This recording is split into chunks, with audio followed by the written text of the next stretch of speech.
ہدف کیا ہے؟ ہدف کا کسی کو پتہ ہی نہیں ہے. کچھ نہ رستے کا پتہ ہم کو نہ منزل کی خبر، جا رہے ہیں جس طرف ہم کو لیے جاتا ہے دل. ہمارے شیخ حضرت مفتی رشید احمد صاحب رحمہ اللہ تعالی یہ شعر اللہ کی محبت میں پڑھا کرتے تھے. کیا ہو گیا؟ ہمارے شیخ حضرت مفتی رشید احمد صاحب کسی ایک ٹاپک کو لے کے بیان شروع کرتے تھے. بعض دفعہ جیسے غیبت کے خلاف بیان کرنا ہے یا حسد کے خلاف بیان کرنا ہے، درمیان میں کہیں اللہ کی محبت کا ذرا سا تذکرہ آ جاتا نا تو ان کا پورا ٹاپک ہی چینج ہو جاتا تھا. پھر وہ اللہ کی محبت میں اشعار پڑھنا شروع، ایک دم ان کی جو کیفیات ہیں وہ نظر آتا تھا چینج ہو گئی ہیں. بس اللہ کا نام لینے میں، اللہ کی صفات بیان کرنے میں، اللہ کی محبت کی باتوں میں ان کو بہت مزہ آتا تھا، تو وہ ٹاپک ہی چینج ہو جاتا تھا ان کا. اس وقت یہ شعر پڑھتے تھے کہ ہماری منزل تو کچھ اور تھی، جو بیان ہم لے کے چلے تھے، لیکن دل ہمیں کہیں اور لے گیا ہے. ہمارے حضرت کے بھی عجیب ہی حالات تھے. بیان سے پہلے نا اتنی لمبی دعا کرتے تھے کہ ہم کہتے تھے، کیونکہ عصر سے مغرب تک بیان کا ٹائم ہوتا تھا، دور دور سے لوگ آتے تھے. ہمارے حضرت کا معمول نہیں تھا ہاتھ اٹھا کے دعا مانگنے کا. جب بھی کوئی دعا کا کہتا ہاتھ اٹھائے بغیر ہی اس کے لیے دعا کر دیتے تھے. اب ہمیں بھی چونکہ حضرت سے محبت ہے نا، تو ہمیں بھی دل ہمارا کہیں اور لے کے جا رہا ہے. جو اصل بیان کا ہدف تھا اس سے دل نے ہمیں کیا کر دیا ہے؟ ہٹا دیا ہے. تو وہ کیا کرتے تھے، عصر سے مغرب ٹائم ہے، دور دور سے لوگ بیان سننے آئے ہیں، تو بیان سے پہلے وہ دعا کرتے تھے ہاتھ اٹھا کے. وہ دعا بعض دفعہ اتنی لمبی ہو جاتی تھی، انفرادی دعا ہوتی تھی، اجتماعی نہیں، خود ہی اپنی دعا مانگ رہے ہوتے تھے. دعا یہی مانگتے تھے کہ اللہ بیان وہ کروا دے جس کی لوگوں کو ضرورت ہو.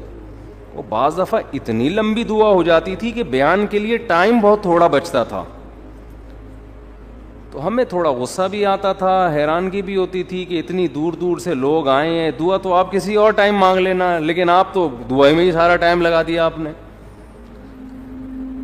تو حضرت کہتے تھے کہ میں ہاتھ اٹھا کے جب دعا مانگتا ہوں نا، اللہ کے سامنے ہاتھ اٹھاتا ہوں تو کسی اور ہی دنیا میں پہنچ جاتا.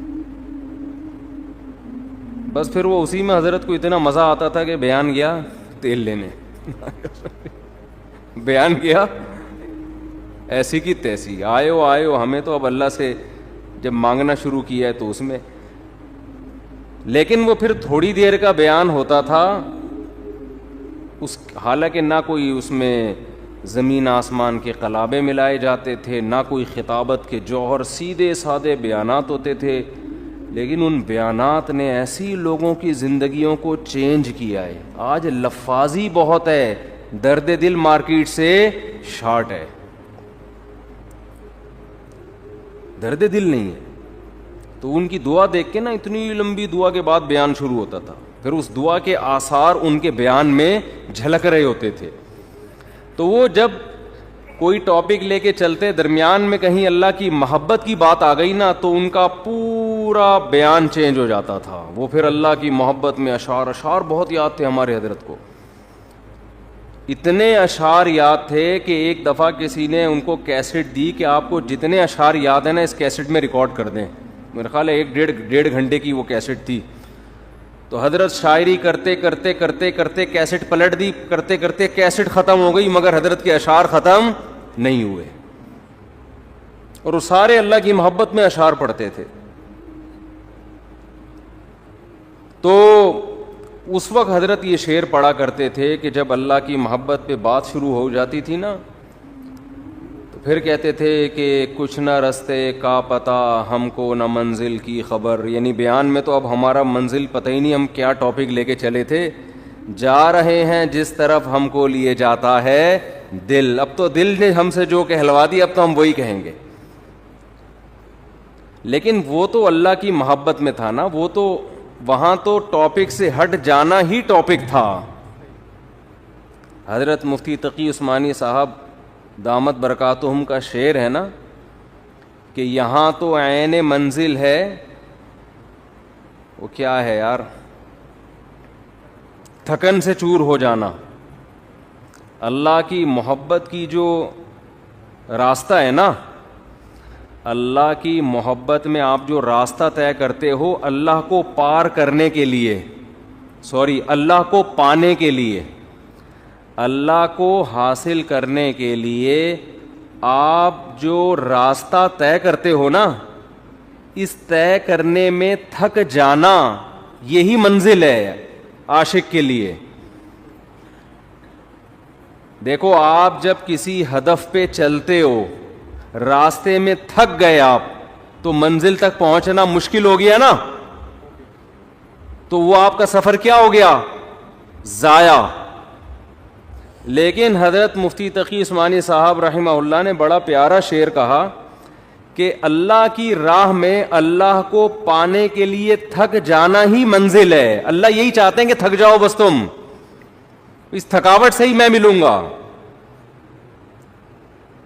کیا کریں، وہ ذوق ہی نہیں ہے. ابھی میں کرکٹ کی باتیں شروع کر دوں، ابھی میں عمران خان پہ وہ سیاسی تبصرے شروع کر دوں، شادیوں کی باتیں شروع کر دوں، بہت مزہ آئے گا ایک دم. اچھا، جس کی زیادہ شادیاں ہوتی ہیں نا، اس کو اللہ کی محبت کی باتیں بہت جلدی سمجھ میں آتی ہیں، کیونکہ دکھی دل ہوتا ہے نا، ٹوٹا ہوا دل، اجڑا ہوا. وہ کہتے ہیں مجھ سے اللہ کی محبت ہی کی باتیں کیا کرو، عورتوں کی باتیں مجھ سے، یہ کنواروں کے شوق ہیں کہ اللہ کی محبت کے بجائے خواتین کی باتیں کرو، شادیوں کی باتیں. لیکن جب ہو جاتی ہیں نا 2-3، تو پھر آدمی کہتا ہے یار اللہ کی محبت کی باتوں میں اللہ نے بڑا مزہ رکھا ہے. صحیح، یہ بھی ایک فائدہ ہے. حضرت ایک اور شعر پڑھتے تھے، مجھے تو شاعری کا زیادہ ذوق نہیں ہے تو مجھے پورے شعر یاد نہیں رہے. وہ ایک اور شعر پڑھتے تھے، بس ایک بجلی سی پہلے کوندی، پھر آگے کی کچھ خبر نہیں ہے، مگر جو پہلو کو دیکھتا ہوں تو دل نہیں ہے جگر نہیں ہے. یعنی اللہ کی محبت میں ہم دل بھی گنوا بیٹھے اور جگر بھی. پہلو کو دیکھ رہے ہیں تو نہ دل نظر آ رہا ہے ہمیں، نہ جگر نظر آ رہا ہے. تو محبت کے اصول تو کچھ اور ہوتے ہیں نا، اس میں تھوڑی انسان پابند ہوتا ہے. آپ نے اپنی محبوبہ کو ٹائم دیا 10 منٹ کا ملاقات کا، تو ایسا تھوڑی ہوگا آپ اینڈ ٹائم پہ پہنچے. ٹھیک اسٹاپ واچ لگا کے 10 منٹ کی میٹنگ ہوئی، اچھا جی میٹنگ برخاست، ہمارا آپس کی میٹنگ 10 منٹ کی طے ہوئی تھی، چلتے ہیں، آپ اپنا خیال رکھیے گا، مجھے بھی، میرا بھی رکشا کھڑا ہوا انتظار کر رہا ہے. ایسے ہوتا ہے؟ وہاں تو ٹائم ویسٹنگ ہی کیا ہے، مطلوب ہے. وقت کا ضائع کرنا ہی عاشق کے لیے کہ بھائی ٹائم ویسٹ کرو، ہم آئے اس لیے ہیں. ہاں کوئی بزنس کی میٹنگ ہو رہی ہے یا کوئی اور کوئی کسی کو، اس میں آدمی ٹائم دیکھتا ہے، بھائی 10 منٹ 15 منٹ ہو گئے بس اب جاؤ یار، اپنا دماغ کیوں کھا رہے ہو ہمارا. وہ بار بار میں واقعہ سناتا ہوں نا، حضرت موسیٰ علیہ السلام والا.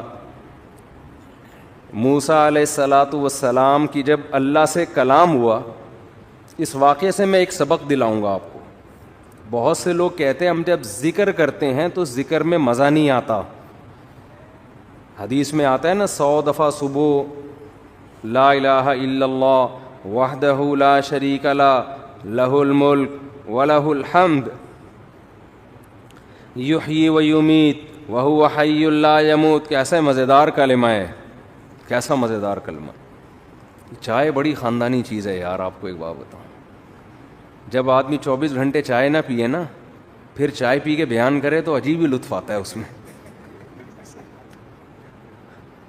میں نے کافی دیر بعد اب چائے پی ہے نا، اور کڑک دودھ پتی، تو میری کھوپڑی ایک دم ایکٹیو ہو گئی ہے آج. تو سوچو سٹے میں کیا ہوگا. ہم خام ہمیں چرسیوں کو برا بھلا کہتے ہیں، ہیروئنچیوں کو برا بھلا کہتے ہیں. تو میں نے اکثر دیکھا جب میرا دماغ تھکا ہوا ہوتا ہے بیان نہیں ہوتا، دماغ فریش ہوتا ہے تو اس کے اثرات بیان میں بھی آ رہے ہوتے ہیں. دماغ چلتا ہے. تو میں ابھی نا کڑک سی دودھ پتی نہیں پینی چاہیے، عادت خراب کر دی نا ہم نے. تو کیا کہہ رہا تھا یار میں، حضرت موسیٰ علیہ السلام کے واقعے سے میں ایک سبق دلاؤں گا. بہت سے لوگوں کو اشکال ہوتا ہے کہ یہ جو ذکر اللہ ہے نا، معاذ اللہ یہ ٹائم ویسٹنگ ہے. نہ ہم کوئی ترقی کر رہے ہیں اس میں، نہ ہم انسانیت کی خدمت کر رہے ہیں. اب آپ جتنا دیر ذکر میں لگاتے ہو، یہ لا الہ الا اللہ کی تسبیح کتنی مزیدار ہے. لا الہ الا اللہ وحدہ لا شریک لہ لہ الملک ولہ الحمد. بعض روایات میں یحیی و یمیت بھی ہے، بعض میں اس کے بغیر بھی ہے. یحیی و یمیت وہو حی لا یموت وہو علی کل شیء قدیر. یہ حدیث میں آتا ہے جس نے 100 دفعہ صبح پڑھا تو کوئی شخص اس سے زیادہ نیکیاں اپنے اعمال میں جمع نہیں کر سکتا سوائے اس شخص کے جو 100 سے زیادہ دفعہ پڑھ لے. اب یہ جو ہمارا پڑھا لکھا طبقہ ہے نا، وہ کہتا ہے یار یہ ٹائم ویسٹنگ ہے. یہ کیا ہے بھائی؟ اتنی دیر میں کسی غریب کو کھانا کھلا دو. کیا خیال ہے؟ آپ نے دیکھا ہوگا نا، کچھ لوگ مسجد میں بیٹھے ہوتے ہیں، لا الہ الا اللہ لا الہ الا اللہ ذکر کر رہے ہوتے ہیں. یہ جو ہمارا لبرل طبقہ ان کو بے وقوف سمجھتا ہے کہ یار اتنی دیر میں بزنس کر لیتے، اتنی دیر میں کچھ اور کر لیتے، کچھ ہی غریب کو کھانا کھلا دیتے، یہ کر لیتے وہ کر لیتے. اس کی اپنی فضیلت ہے، اس کی فضیلت کا انکار نہیں ہے، اس کی اپنی فضیلت ہے. وَيُطْعِمُونَ الطَّعَامَ عَلَى حُبِّهِ. ہمارے نیک بندے ہماری محبت میں غریبوں کو کھانا کھلاتے ہیں. کھانا کھلانا اپنی جگہ، لیکن ذکر کی فضیلت اپنی جگہ. ذکر کی اتنی فضیلت ہے کہ رسول اللہ صلی اللہ علیہ وسلم نے ایک حدیث میں فرمایا کہ صحابہ نے پوچھا یا رسول اللہ سب سے افضل عمل کون سا ہے؟ آپ صلی اللہ علیہ وسلم نے فرمایا اللہ کا ذکر کرنا. یہ جو تسبیحات ہیں، صحابہ نے عرض کیا یا رسول اللہ کیا جہاد سے بھی افضل ہے؟ یعنی ہم تو فرسٹ ٹائم سن رہے ہیں، ورنہ ہمیشہ ہم نے سنا سب سے افضل عمل کون سا ہے؟ جہاد ہے. آج ہم فرسٹ ٹائم سن رہے ہیں کہ سب سے افضل عمل کون سا ہے؟ ذکر اللہ. آپ نے فرمایا جہاد سے بھی افضل. یہاں تک کہ تم اللہ کے راستے میں گھوڑا لے کے نکلو اور تمہارے گھوڑے کی ٹانگیں کاٹ دی جائیں، اس سے بھی زیادہ افضل ہے کہ اللہ کا ذکر کرو. اب علماء نے تطبیق دی ہے کہ بھئی زیادہ تر حدیثوں میں تو ہے کہ جہاد افضل ہے، لیکن اس حدیث میں کیا آ رہا ہے؟ ذکر افضل. تو تطبیق یہ ہے کہ ثواب کے اعتبار سے تو جہاد ہی افضل ہے، ظاہر اس میں قربانی زیادہ ہے، لیکن ذکر کو افضل اس لیے قرار دیا گیا کہ جہاد کا مقصد بھی کیا ہے؟ لوگوں کو اللہ کی یاد اور اللہ کی عبادت پر لانا. تو مقصد کے اعتبار سے کیا چیز افضل ہے؟ ذکر. کیونکہ جہاد مقصود نہیں ہے، ذریعہ مقصود ہے. جہاد مقصود نہیں، کیونکہ فقہا لکھتے ہیں کہ جہاد میں کوئی بھی کام ایسا نہیں ہوتا جو اللہ کی پسند کا ہو، کیونکہ خون خرابہ ہے، اور خون خرابہ قرآن کیا کہتا ہے؟ اللہ کو پسند نہیں ہے. چاہے کافر کا خون بہے، چاہے ان مسلمانوں کا بہے، اللہ خون خرابے کو پسند نہیں کرتے. لیکن اس لیے خون خرابہ پسند کیا جا رہا ہے کہ اگر یہ نہیں ہوگا تو تمہارا خون خرابہ ہو جائے گا، پھر صحیح ہے نا، کفر غالب آ جائے گا اور فساد زنا پھیلا دے گا، دنیا میں برائی پھیلا دے گا. اس کی مثال ایسے آپ کی باڈی میں کوئی کانٹ چھانٹ کرے، اچھا کام ہے، لیکن جب پھوڑا نکل آتا ہے تو وہ پھیل نہ جائے، کینسر نہ بن جائے، تو بالآخر اس کو آپریٹ کر کے نکالنا پڑتا ہے. گردہ نکال دیتے ہیں ڈاکٹر. اب کسی کا گردہ نکال دینا، اس کی کمر کا آپریشن کر کے یہ کوئی بذات خود اچھا کام ہے؟ برا کام ہے. لیکن بھائی وہ مجبوراً اس لیے کرنا پڑ رہا ہے کہ یہ گردے میں کینسر کی رسولی بن گئی ہے، یہ نہیں کاٹا تو دوسرا بھی خراب ہو جائے گا. تو جہاد کا تمام فقہا بیان کرتے ہیں بذات خود یہ فساد ہے، زمین میں ایک فساد ہے، لیکن اس کو پسند اس لیے کیا گیا ہے کہ یہ نہیں ہوگا تو اس سے بڑا فساد ہوگا. ورنہ اللہ زمین میں فساد کو پسند نہیں کرتے، خون خرابے کو پسند نہیں کرتے، چاہے وہ کافر ہی کا خون خرابہ ہو. یہی تو وجہ ہے کہ جب اللہ نے فرشتوں کو بتایا کہ میں ایک مخلوق پیدا کرنا چاہ رہا ہوں آدم، تو فرشتوں نے کیا کہا؟ یسفک الدماء، یہ زمین میں خون بہائے گا. فرشتے جانتے تھے کہ خون بہانا اللہ کو پسند نہیں ہے, ورنہ فرشتے یہ اعتراض تھوڑی کرتے, بلکہ فرشتے یہ بتاتے کہ اللہ یہ جہاد کرے گا, خون بہائے گا. دو اور ایسے آدم ہونے چاہیے. کیا خیال ہے؟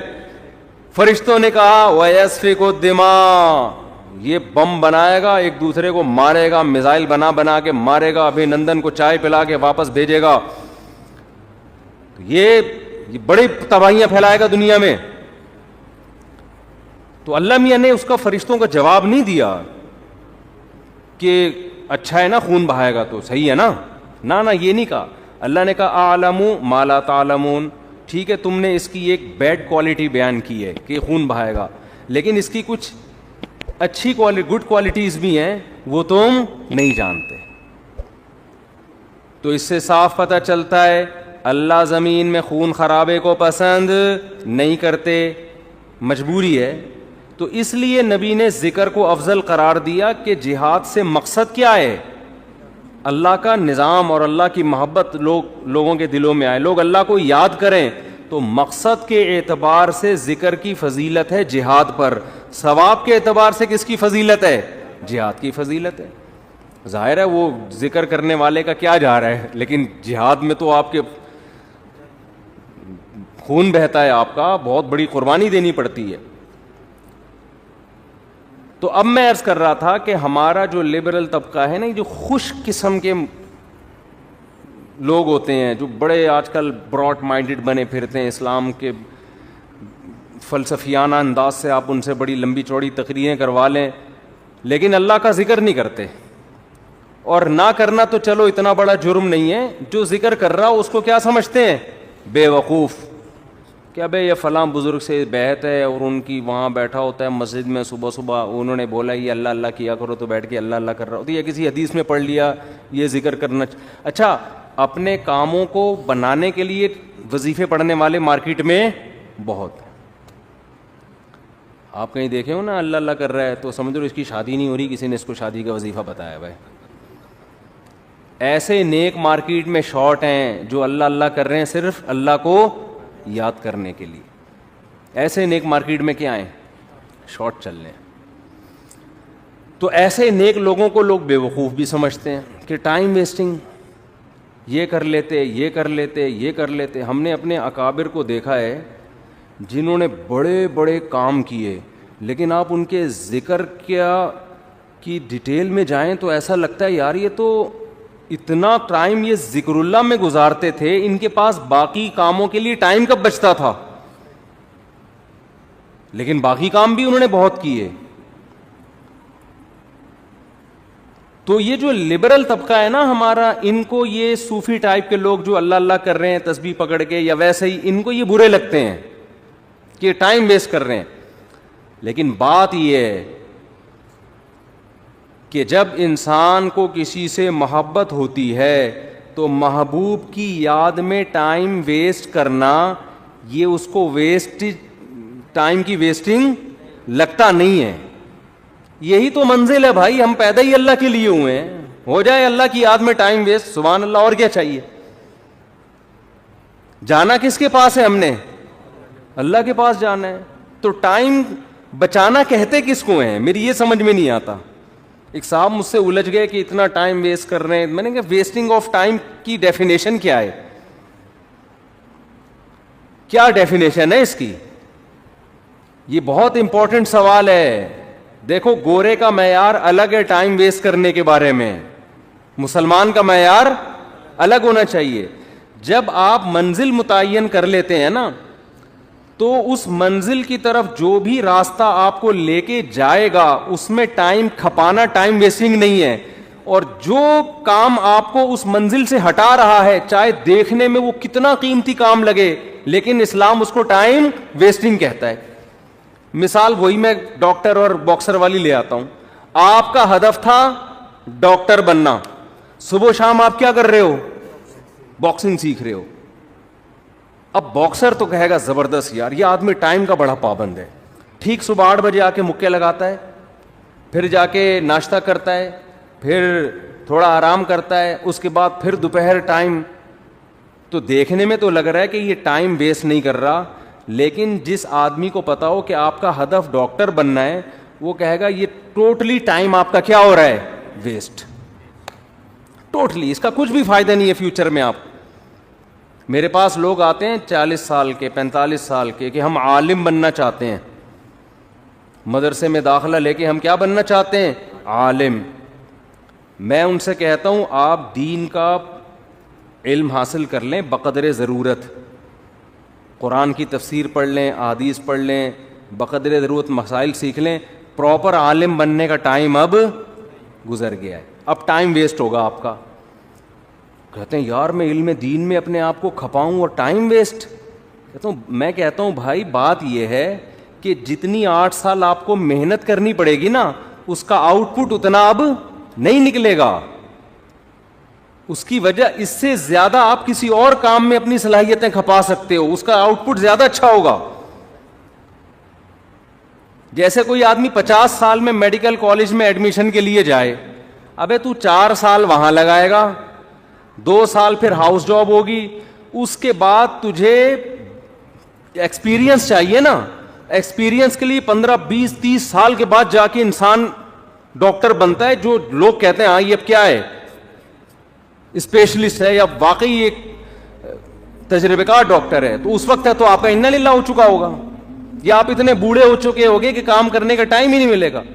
آج جو علماء آپ کو کام کرتے نظر آ رہے ہیں نا, یہ وہ تھے جو 18 سال کی عمر میں فارغ ہو چکے تھے, پھر انہوں نے تدریس کی. میں اپنی مثال دے دیتا ہوں آپ کو, شو مارنے کے لیے نہیں, کیونکہ یوٹیوب پہ نا میرے بارے میں بہت سا لوگوں نے اوٹ پٹانگ چیزیں بھی شائع کی ہوئی ہیں کہ یہ لطیفوں کے علاوہ اس بیچارے کو کچھ نہیں آتا, اس کے بیان میں حوالے نہیں ہوتے. تو شو مارنے کے لیے نہیں, انسان جب کوئی کام کر رہا ہوتا ہے تو اپنا انٹروڈکشن تو کروا دیتا ہے نا. آپ کسی ڈاکٹر کے پاس جاتے ہیں کہ میں اپنا کڈنی کا علاج کرنا چاہتا ہوں آپ سے, آپ کڈنی کے اسپیشلسٹ ہیں, تو ڈاکٹر کی ذمہ داری ہے نا کہ وہ ثابت کرے کہ ہاں جی میں کڈنی کا اسپیشلسٹ. آپ اس سے پوچھ رہے ہیں کہ آپ کڈنی کے اسپیشلسٹ ہیں, میں آپ سے علاج کروں گا, تو آپ کے پاس کیا دلیل ہے؟ ڈاکٹر تواضع میں, ارے ہم تو خادم, ہم کہاں میں کیا کڈنی کا پتہ, ہم تو جاہل ہیں. تواضع میں آ گیا نا ڈاکٹر, ارے کڈنی کیا ہوتا ہے, مجھے تو یہی نہیں پتا کڈنی کی اسپیلنگ کیا ہے. میں کوئی سڈنی سے تھوڑی آیا ہوں جو مجھے کڈنی کا پتہ ہو. تو ایسے موقع پہ اپنی جو کوالیفیکیشن ہے یا جو بھی آپ کے اندر ایبلٹی ہے اس کو شو کرنا, یہ کوئی تواضع کے خلاف نہیں ہے. ہاں اس میں میں نہیں کہتا کہ میں عالم ہوں, لیکن میں عام لوگوں سے کہتا ہوں کہ بھائی ٹوٹا پھوٹا آپ سے زیادہ اللہ نے علم دے دیا, باقی بڑے بڑے علماء کے مقابلے میں تو ہم. ایک صاحب نے مجھے کہا نا کہ آپ اگر عالم ہیں, آپ کو قرآن و حدیث اگر آتا ہے, تو امام ابو حنیفہ کی تقلید کیوں کرتے ہو آپ؟ پھر آپ کو تو خود آتا ہے قرآن و سنت, اور اگر آپ کو نہیں آتا تو آپ جاہل ہو, پھر بیان کیوں کر رہے ہو لوگوں میں؟ سمجھ میں نہیں آئی بات. نے کہا کہ ہم آپ کے مقابلے میں جاہل نہیں ہیں, آپ کے مقابلے میں عالم ہیں, ابو حنیفہ کے مقابلے میں جاہل ہیں. صحیح ہے نا؟ قرآن حدیث ہمیں آتا ہے, اتنا نہیں جتنا امام ابو حنیفہ کو آتا تھا, لیکن اس سے زیادہ آتا ہے جتنا آپ کو آتا ہے. ان صاحب سے میں نے کہا, تو بلکہ موسیٰ کو جب بھیجا نا اللہ نے فرعون کے پاس, تو موسیٰ علیہ السلام کہیں گے اللہ نہ بھیج, یہیں کوہ طور پہ ہی مجھے بٹھا لے.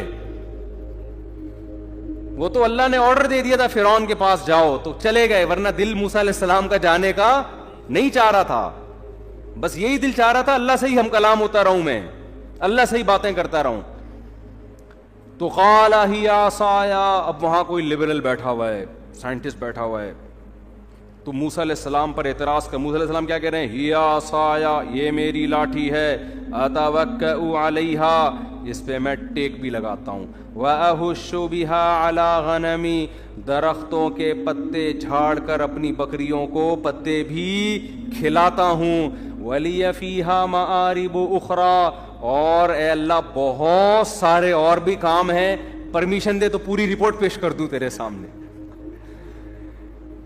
سمجھتے ہو کہ نہیں سمجھتے؟ تو یہ ہے ذکر اللہ کا فلسفہ. اس لیے صبح و شام کچھ اللہ اللہ بھی ہمیں کرنا چاہیے.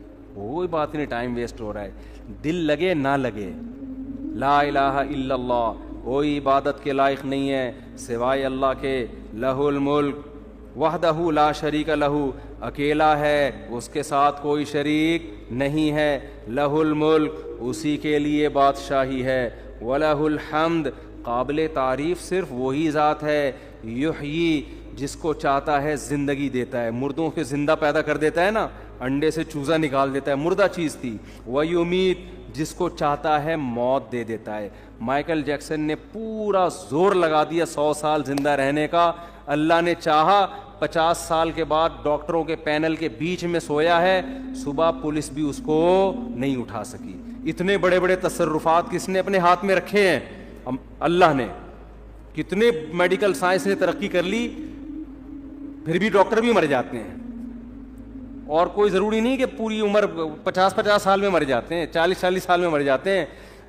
ایسے تصرف والا جس کو چاہتا ہے زندگی دیتا ہے، جس کو چاہتا ہے موت دے، جب چاہتا ہے۔ وَهُوَ حَيٌّ لَا يَمُوتُ، خود زندہ رہتا ہے، لا يموت، اس پر کبھی موت نہیں آئے گی۔ وَهُوَ عَلَى كُلِّ شَيْءٍ قَدِيرٌ، اے اللہ ایک ایک جملے میں کیا تیری تعریف کروں، بس کمپلیٹ یہ ہے کہ عَلَى كُلِّ شَيْءٍ قدیر، جو چاہتا ہے کر گزرتا ہے۔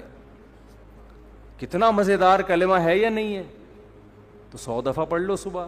شیطان کیا کرے گا؟ یہاں دل نہیں لگ رہا، یہ بڑا پرابلم ہوتا ہے۔ شیطان کہتے ہیں تیرا دھیان نہیں بٹ رہا، مزہ نہیں آ رہا، چھوڑ دو مزے کو یار۔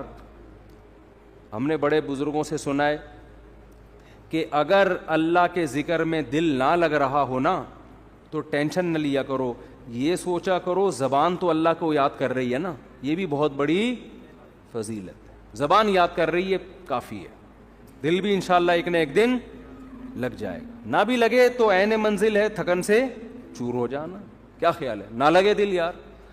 میں نے قصہ سنایا نا، ہمارے کلاس فیلو تھے مدرسے میں، وہ جیسے ہی نماز کے لیے کھڑے ہوتے نیند آ جاتی ان کو، وہ بیچارے بڑے بیزار کہ یار ویسے ٹھیک رہتا ہوں، نماز کے لیے کھڑے ہو تو سجدے میں جاتے ہم ان کو کونیاں مار کے اٹھاتے تھے نماز میں نا، اٹھ جا بھائی اگلا سجدہ آنے والا ہے۔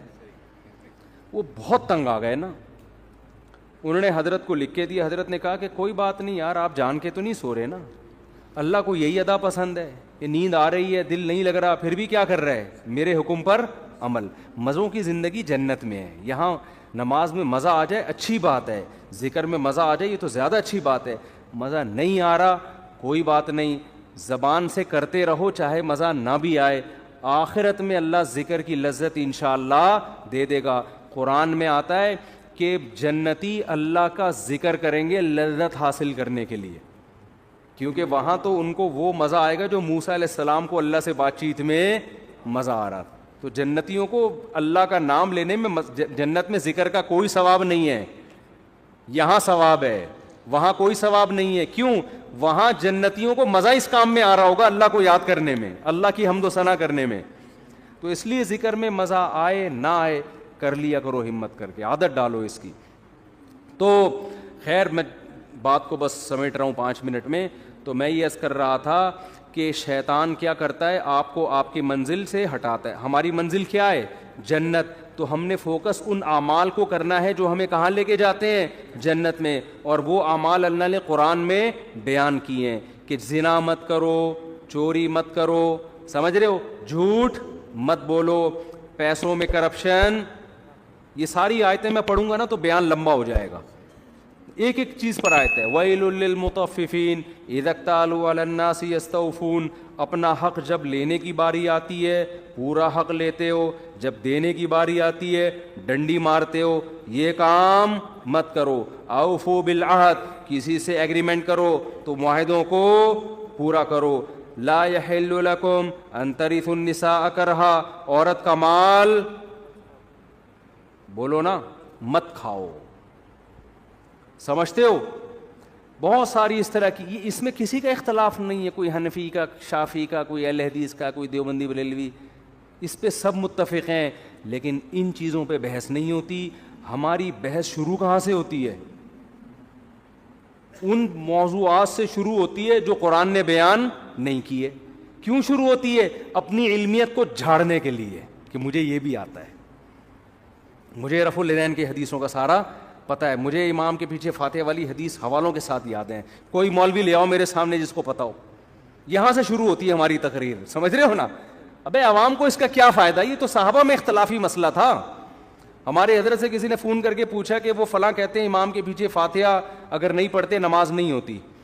تو حضرت کا اس پہ رسالہ اصل الفتاوی میں عربی میں کہ امام کے پیچھے فاتحہ فقہ حنفی میں جائز نہیں ہے, اس کے دلائل عربی میں رسالہ ہے. تحقیق کتنی تھی, لیکن حضرت نے فون پہ وہ تحقیق نہیں جھاڑی.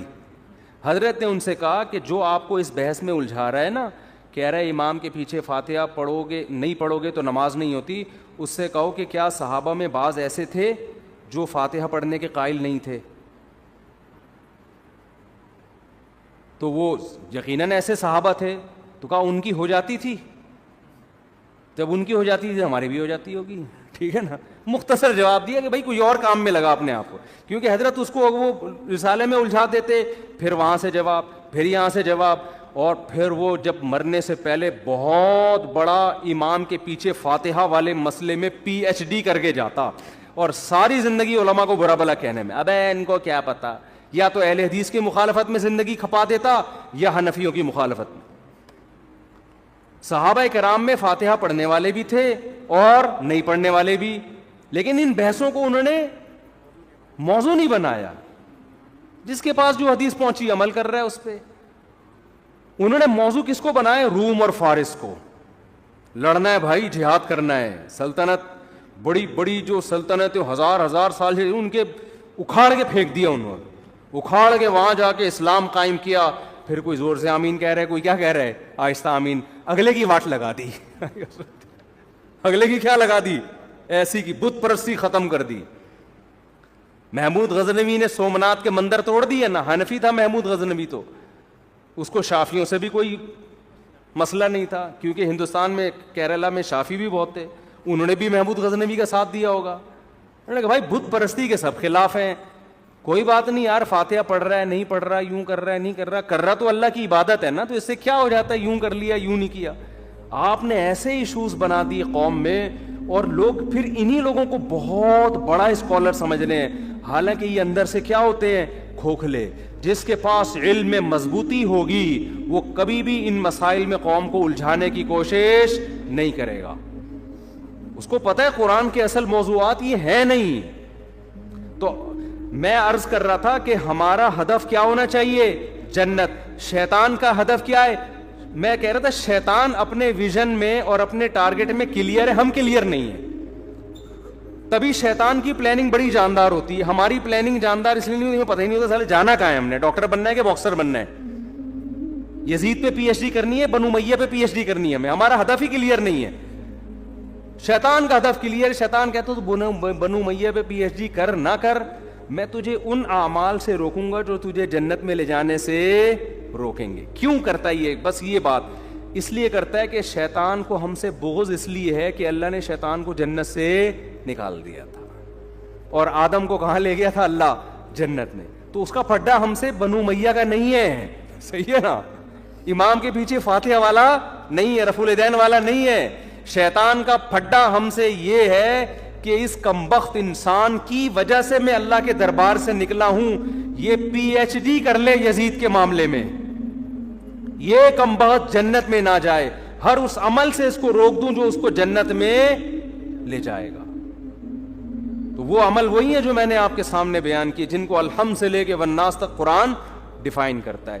تو وہی جنت کا اللہ قرآن میں تذکرہ کر رہا ہے کہ انسان کہے گا, جس کو اعمال نامہ دائیں ہاتھ میں دیا جائے گا, وہ کہے گا مجھے یقین تھا کہ ایک دن میرے اعمال سے ملاقات ہونے والی ہے, لہذا میں نے پہلے سے وہ اعمال اختیار کر لیے جو اللہ نے قرآن میں بتائے تھے. میں نے وہ اعمال کو فوکس کر کے پہلے سے رکھا ہوا تھا. اور بہت سے ایسے ہوں گے, ابے یار ہم جنت پہ ایمان بھی لے کر آئے اور ہمیں یقین بھی تھا جنت بھی برحق ہے, جہنم بھی برحق ہے, لیکن ہم نے جو اعمال فوکس کیے اس کی وجہ سے دنیا میں تو ہم بہت بڑے چیمپئن بن گئے, لیکن قبر میں ہمیں اس کا کخ بھی فائدہ نہیں ہو رہا, کیونکہ اللہ تو کہے گا میں نے یہ علامتیں بیان کی تھیں اہل جنت کی, یہ والی تم میں کیا ہیں؟ شارٹ. اہل جنت راتوں کو اٹھ کے تہجد پڑھتے ہیں, اہل جنت رشتہ داری جوڑتے ہیں, ان غریبوں کو مال کھلاتے رہتے ہیں, بہت ساری جو بھی اس پہ ٹاپک تو بڑا لمبا ہو جائے گا, تو وہ والی تمہارے اندر کوئی بھی نہیں. تمہارے اندر یہ ہے کہ فلانے نے یہ کر دیا, فلانے نے یہ کر دیا, ڈمکانے نے یہ کر دیا, تو فلانے نے یہ کر دیا, نمبر پلیٹ. ٹھیک ہے نا. اور ان سب باتوں کے جواب ہیں, سب کے پاس جواب ہیں. لوگ کہتے ہیں نا جواب نہیں ہے, جواب ہیں, دے دیے علماء نے, آپ یوٹیوب پہ سرچ کریں. تو ہم چاہتے ہیں کہ ان چیزوں سے لوگ نکلیں, لوگ کسی اور چیز کو فوکس کریں. اور جب آپ میں ضد ختم ہو جائے گی نا, پھر دلیل سے جواب بھی آپ کو سمجھ میں آئے گا. ابھی تو ضد کا مسئلہ بنا ہوا ہے.